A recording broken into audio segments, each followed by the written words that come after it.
not show them anything yet. I'm gonna show them. Yeah, that's a surprise. Basically a completely new front frame. Yep.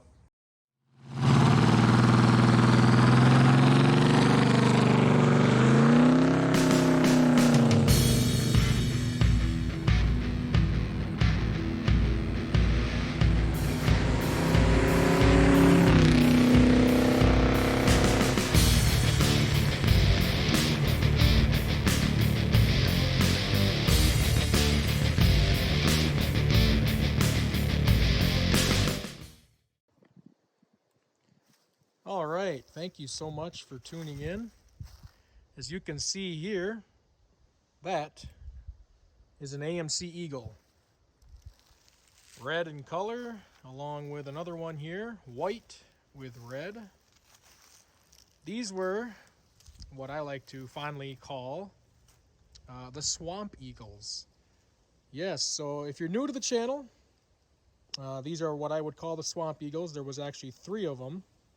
And we'll get to the third one in a little bit here. So if you're new, you'll probably wonder, hey, what's going on with these cars? Can you save them? Can you whatever? Well, there's actually a video on that, and I will put that probably up here on the top of the screen if you wanted to check out when I first came across these cars. Well, let's just put it this way. These 2 here, definitely parts cars only, unfortunately. But for returning viewers, you guys were asking me if I was going to do something with them. Well, the answer is they're still in my backyard. So technically, yes, they're not in the junkyard, the squisher, the crusher. You know, they're not wasted. So the good side is these cars are not going to be wasted at all. They're still waiting for me to get around to getting the parts off of them, all the good stuff, and getting rid of them. But as we kind of get down a trip of memory lane here, this white one here is an 86. I actually did a wash video on this back when I first got them. I think it was 2 or 3 years ago, whenever it was. And the white one here was really cleaned up. I mean, this one really not that bad at all as far as paint. I sold a few parts out of here. I sold the package tray. It also had a center console. I sold that. I sold the seat out of another Eagle, which is in my shed here. And I needed a seat to put back in that car, so, well, that's where the seat came from. But this one here, rather a bare bones car, except it did have a center console, which is kind of interesting. But here it sits. We'll get around to it, taking all the good stuff out. I haven't even gotten into the engine bay of these cars. I don't even know if the engines are good. You can look at that right there. It tells you how rotten these things are with the wheel bowed in like that. But nope, I haven't even gotten into the engines on these things. I really don't want to break the grill. The hood latch mechanisms are all seized up, and I just haven't really been worrying about them. Haven't needed to care. I'm hoping there's good engines in them, and I really don't want to break the grills to get at the hood cable inside there. But both of these are pretty stuck. I think they were sitting in that forest, that woods that I got them out of for, I think they were sitting there for 10, and then they were sitting in a different place for another 10. So yeah, these things have definitely seen better days. The red one here is an 87. And this one's an interesting one. Towards the end of AMC's run,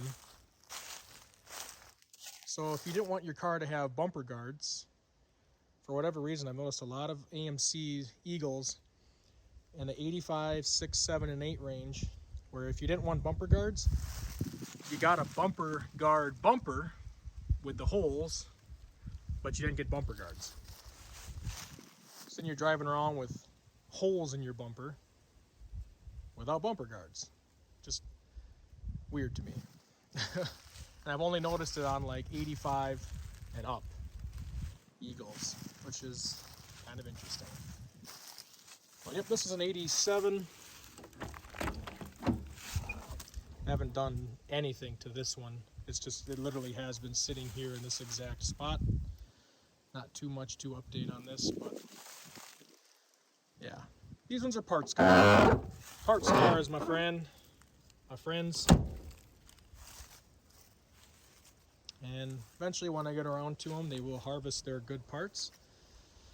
And we'll get to the good news here.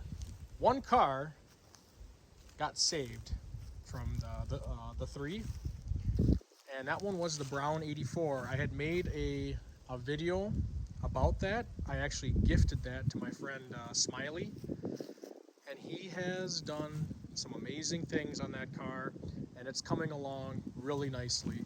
And quite frankly, I'm really excited to share an update with you about it. In fact, a couple weeks ago, I went over there and shot a nice little update video, talked to Smiley, and I let him, for the most part, tried my best. I let him try to explain and show everything that he's done on it. And yeah, here's the two eagles of the three swamp eagles waiting for me to finish parting them out. And right after this, we'll get you to what I call it's a success story, actually. It's a success story. So without further ado, here is Smiley himself. Take it away, Smiley.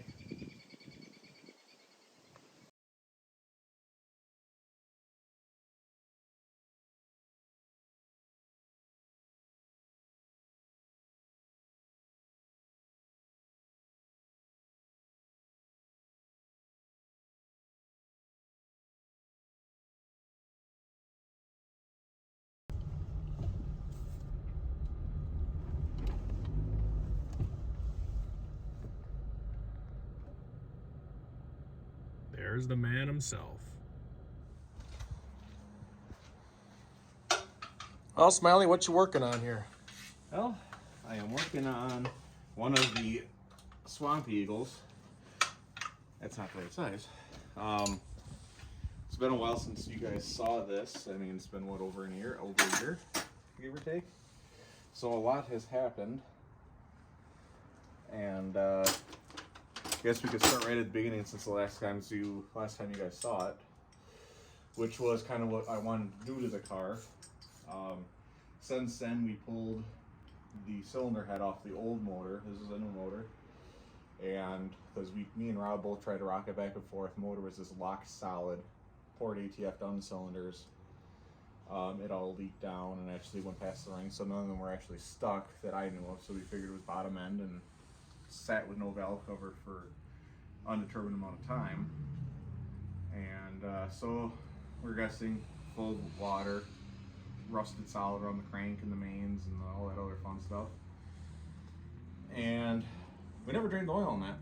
It would have been interesting to see how much water was in it, but now it's been sitting outside his place for over a year now with no valve cover or head on it. So she's full of water, we can guarantee you that.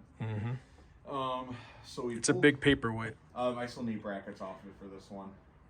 But after we pulled, then I pulled the motor on it. That sat around his place for a while, and I kind of started focusing on the front frame rails and suspension on the car. So learning how to take all that apart is quite a treat. Don't show him anything yet. I'm gonna show him. Yeah, that's a surprise.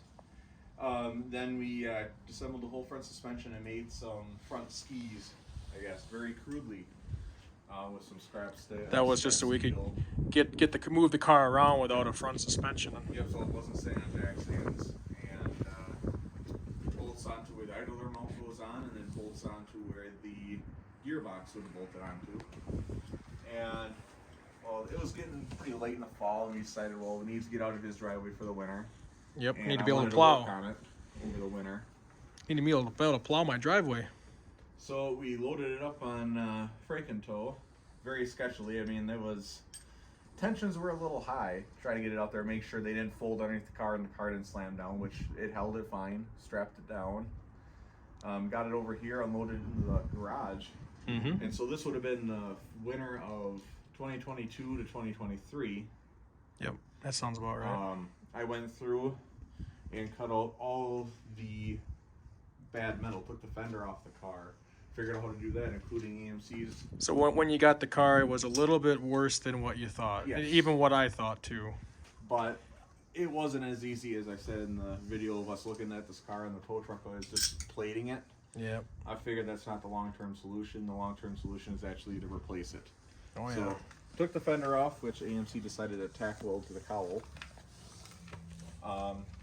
So then I just cut out little sections here and there, replaced it, and Basically a completely new front frame. yep.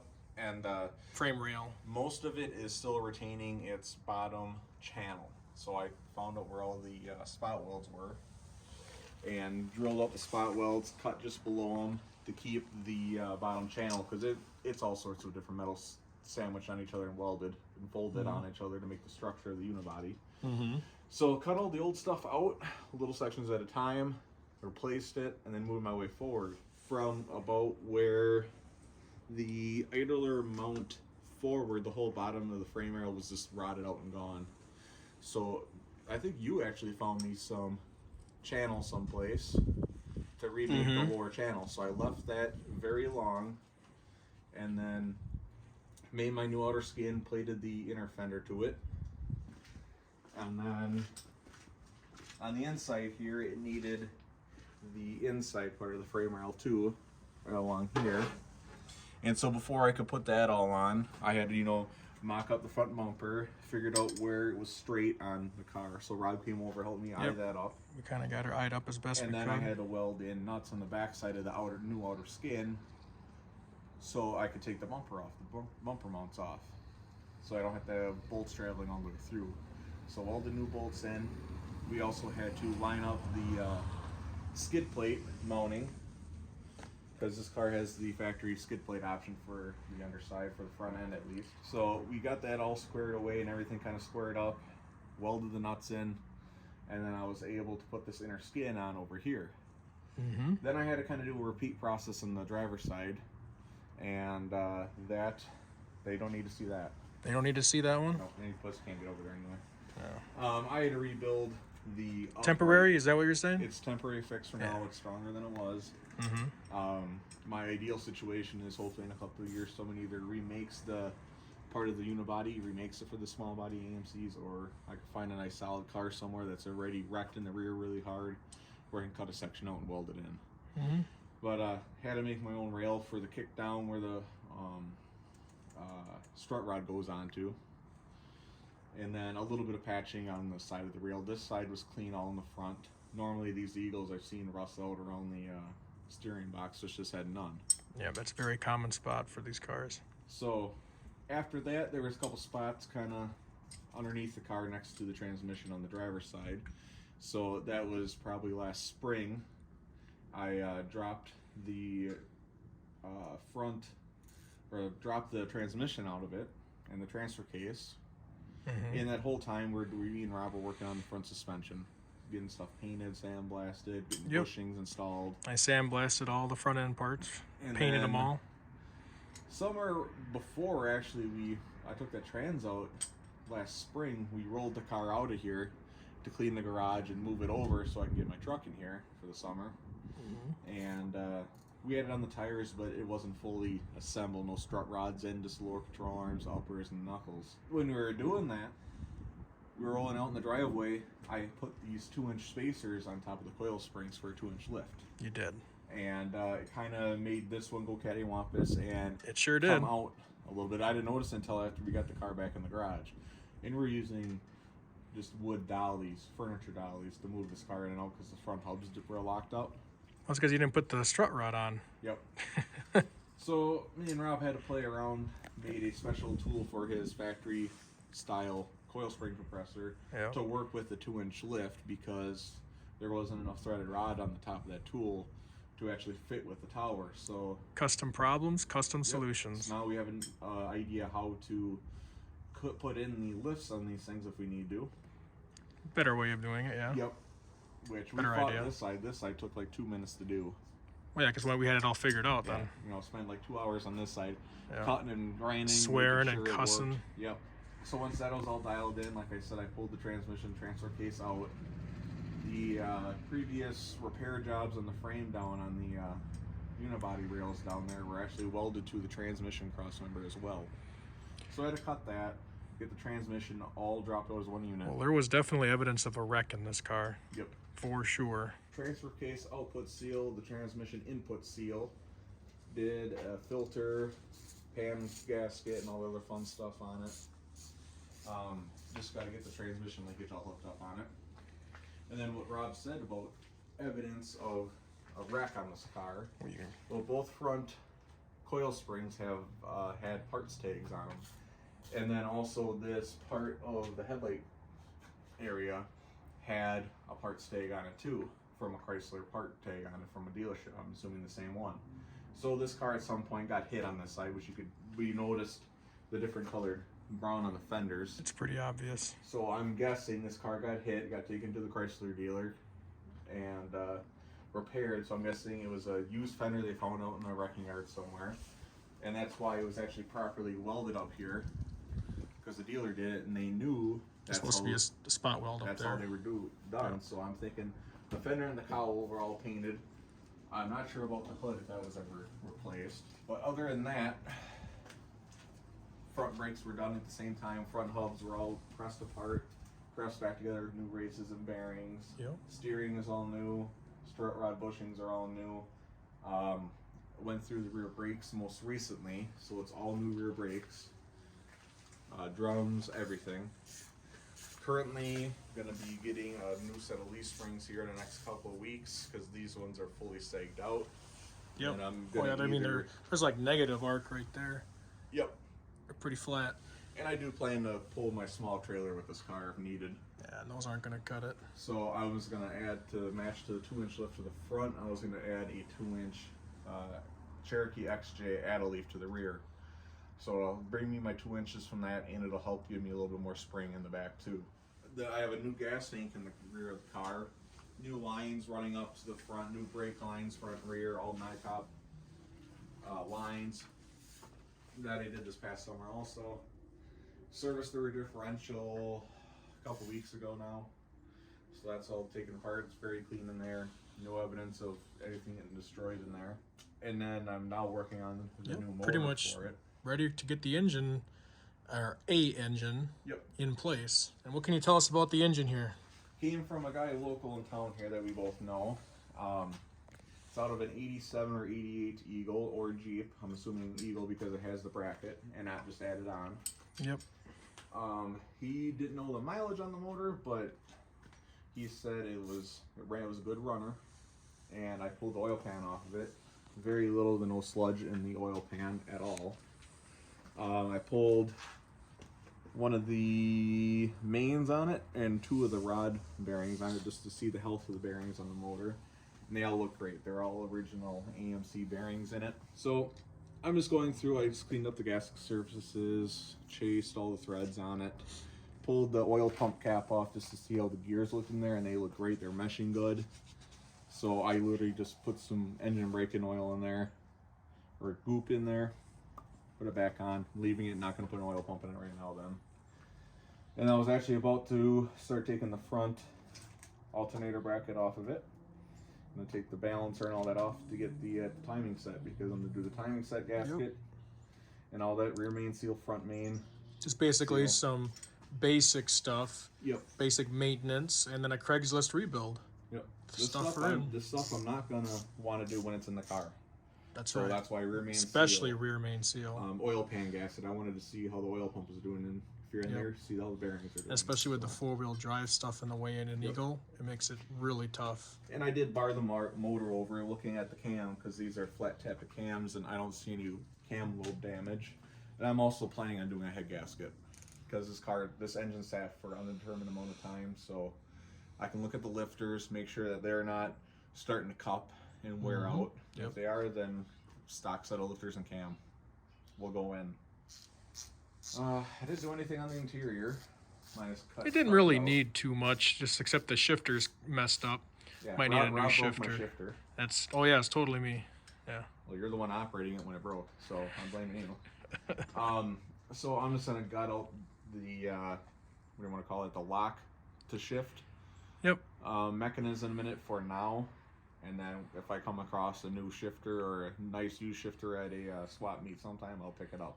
Once the car is running and driving, it's just going to be basic stuff to kind of update it. I would like to run an electronic fuel pump near the rear and the tank there to get rid of the mechanical pump. And I'm going to run electric fans on it. Just stuff to modernize it and make it a little bit better. Yep, so then this is going on, and then once I get this done, I got the new project after this ready. So. And what's that? The world's most beautiful Concord station wagon. Oh yeah. The old Woody wagon. Yep, that is an 82 Limited. Where'd you get those nice front end pieces? Man, they look really good. I found a guy that has a bunch of AMCs sitting around. I wonder who that could be. And I went there at night and robbed a bunch of parts. I robbed I think he sure did. the valence, the headlight buckets, everything off the guy. He doesn't know yet. We're gonna zoom in on that because that's the best part of the whole car right there. A little rusty. No, I don't see any rust. I'm a personal favorite of my wood that's rotting out on the front of the fender there. Yeah, we need some special wood to fix that. Well, that's pretty much the gist of the Eagle. I think that's the gist of it. I didn't go through and put all the front end back on. Rob helped. It's come a long way. There was a bunch of funky wiring in the front end. All the headlight power wires were all literally just twisted together and taped. Yeah, there was definitely some kind of hot something that happened right here. Yep. There was a fire of sorts. There was some melted wires, and the hood got a little warm. So there's definitely something. I personally think it was power steering. Yep. And I believe that now too. It was a power steering fire. So I hope to get her running and driving by the end of the year. That's the goal. Even if it's out in the road and it dies in the road. We wanted out of the garage. We wanted to get it to July or done by July. Yep. But that might not happen. But maybe another realistic goal might be the AMC races in Cordova, Illinois. Maybe take it down there. And then, that might be the next best goal. I think that's a hell of an update, Smiley. You've come a long way on the car. You should be really proud. Yeah, I'm still coughing up metal dust from grinding and cutting and rust and all that stuff in these frame rails, but I had to be saved. No sense of parting the car out just because it was a little rough. Now the other two Swamp The other two are way beyond help. Don't expect me to try to patch those. They might just become trailers. I'll get one and you can have one to tow behind. As long as they're painted to match. I should get my Brown Eagle out. I have a Brown Eagle wagon just like this. I should get it out. Just to play around with Smiley. We would be the talk of the town. Go do Eagle stuff. And we know a local guy that has an Eagle too. We get 3 of these. I know a few guys that have Eagles around here. Yep, get the whole gang together. Well, I think that's gonna do her for this update of Smiley's Eagle. Just kind of get an idea of what's been happening. And thank you very much, Smiley, for providing your colorful commentary and everything you've done. Long-winded update. And that's okay. It's been a while since it's been on the channel. So. It has. All right, guys. Appreciate you guys watching. Have a great day. And we'll AMC you later. Yep.